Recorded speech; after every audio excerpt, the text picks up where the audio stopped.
दोस्तों, कोरोना महामारी के इस दौर में हेल्थ इंश्योरेंस लेना ज़रूरी ही नहीं बल्कि बहुत समझदारी वाला काम हो गया है।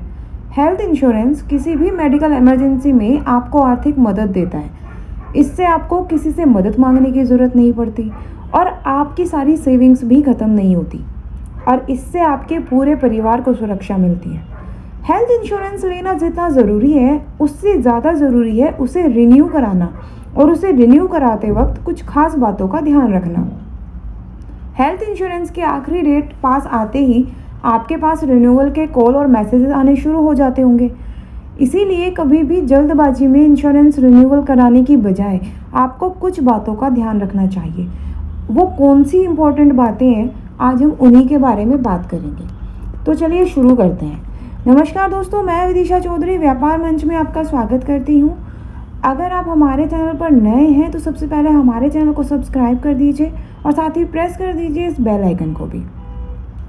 दोस्तों, पॉलिसी का रिन्यूअल बीमा धारक को उनके कॉन्ट्रैक्ट का एनालाइज करने, उसकी समीक्षा करने और कवर को अपग्रेड करने या सुधारने का मौका देता है।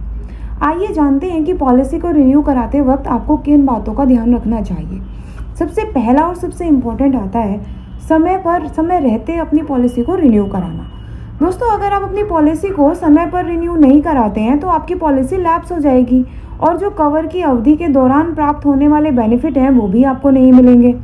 इसीलिए ऐसा कहा जाता है कि हेल्थ इंश्योरेंस को ख़त्म होने से 15 से 30 दिन के पहले आपको अपना प्लान रिन्यू करा लेना चाहिए।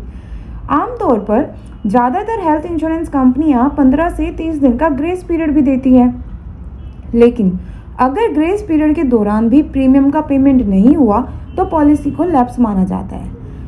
अगर आप किसी कारण से अपनी पॉलिसी को पोर्ट करना चाहते हैं तो भी आपको लास्ट टाइम की भीड़ से बचने के लिए इस प्रोसीजर को पहले से ही टाइमली स्टार्ट कर देना चाहिए। तो आपको ये चीज़ ज़रूर ध्यान रखनी चाहिए कि आप अपनी पॉलिसी को टाइमली रिन्यू कराएं, जिससे कि आपकी पॉलिसी जो है वो लैप्स ना हो और आपकी जो पॉलिसी लंबे टाइम से चली आ रही है उसके सारे बेनिफिट्स आपको मिलते रहें। दूसरा जो इम्पोर्टेंट आता है वो आता है बीमा राशि आपकी कितनी है उसको एक बार एनालाइज करें। दोस्तों, रिन्यूअल कराते समय आप अपनी बीमा राशि की सीमा को बढ़ाने का ऑप्शन चुन सकते हैं। आज के टाइम में बढ़ती हुई मेडिकल ज़रूरतों के कारण ये हो सकता है कि जब आपने पॉलिसी ली थी उस टाइम पर जो आपने बीमा अमाउंट डिसाइड किया था वो अब आज के टाइम के लिए इनफ ना हो। अब आपको लगता हो कि आपकी मेडिकल ज़रूरतें ज़्यादा हैं, तो इसीलिए इंश्योरेंस रिन्यू कराते वक्त इस बात को ज़रूर ध्यान में रखना चाहिए और आप एक बार अपनी मेडिकल ज़रूरतों को एनालाइज ज़रूर कर लें कि कहीं आपको अपनी बीमा के अमाउंट को बढ़ाने की ज़रूरत तो नहीं है। अगर बढ़ाने की ज़रूरत है तो आप रिन्यूअल कराते समय बढ़ा सकते हैं और अगर नहीं ज़रूरत है तो आप एज इट इज़ कंटिन्यू कर सकते हैं।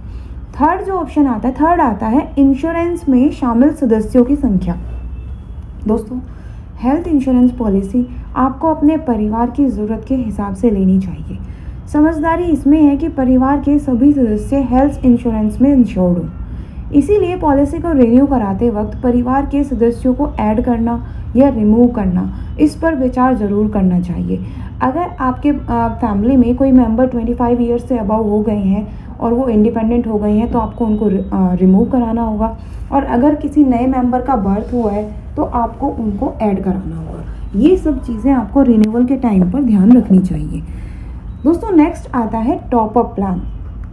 अगर आपकी हेल्थ इंश्योरेंस पॉलिसी में आप कुछ एक्स्ट्रा कवर चाहते हैं तो आप रिन्यूअल के टाइम पर एक टॉप अप योजना का लाभ उठा सकते हैं।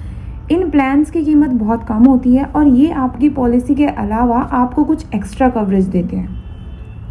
टॉप अप प्लान्स किसी भी बीमाकर्ता से खरीदे जा सकते हैं। ऐसा ज़रूरी नहीं है कि जिसकी हेल्थ इंश्योरेंस प्लान आपके पास होगा उसी का आप टॉप अप लें। नहीं, मार्केट में ऐसे बहुत डिफरेंट टॉप अप प्लान्स हैं जो आपकी ज़रूरतों और बजट के आधार पर डिज़ाइन किए गए हैं और जिनसे आपको अच्छा खासा कवरेज भी मिल जाता है। तो आपकी ज़रूरत के हिसाब से कौन सा टॉप अप प्लान आपको सूट करता है ये आप एनालाइज करके उसके बाद आप खरीद सकते हैं अकॉर्डिंगली। नेक्स्ट आता है नई बीमारियों का खुलासा।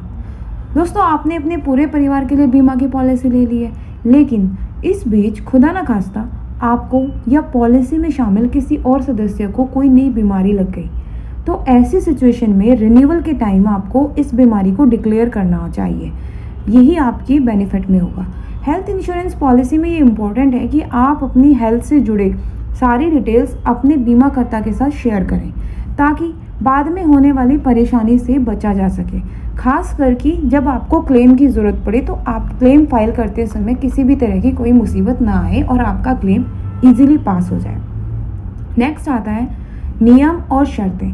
दोस्तों, बीमा कंपनियां अपनी इंश्योरेंस के नियम और कानूनों में वक्त टू वक्त, टाइम टू टाइम चेंजेस करते रहते हैं। इसीलिए पॉलिसी को बिना समझे रिन्यू कराने की बजाय बीमा की राशि, क्लेम का अमाउंट, नो क्लेम बोनस और किए गए क्लेम के बारे में सारी जानकारी एक बार दोबारा देख लें, एनालाइज कर लें और इसके बाद ही अपनी पॉलिसी को रिन्यू करें। और कोई और टर्म और कंडीशंस ऐसी तो नहीं है बीमा कंपनी की जो आपके हित में नहीं है या है। ये सब चीज़ें ध्यान से देख लें और उसके बाद अपनी पॉलिसी को रिन्यू करें। अगर पॉलिसी को पोर्ट कराने की ज़रूरत पड़ती है, आपको लगता है कोई और दूसरा बीमा कंपनी आपको बेटर फीचर्स अवेलेबल करा रही है, तो आप पोर्ट भी करा सकते हैं। तो दोस्तों, इन बातों का अगर आप अपने पॉलिसी रिन्यूअल के टाइम पर ध्यान रखोगे तो आपको बहुत बेनिफिट मिलेगा। उम्मीद करते हैं कि आज की वीडियो आपके लिए फ़ायदेमंद होगी। अगर आपको वीडियो अच्छी लगी हो तो इस वीडियो को लाइक ज़रूर कीजिए, अपने दोस्तों के साथ भी ज़रूर शेयर कीजिए। एंड हाँ, अगर आपने अभी तक हमारे चैनल को सब्सक्राइब नहीं किया है तो जल्दी से सब्सक्राइब कर दीजिए। Thank you.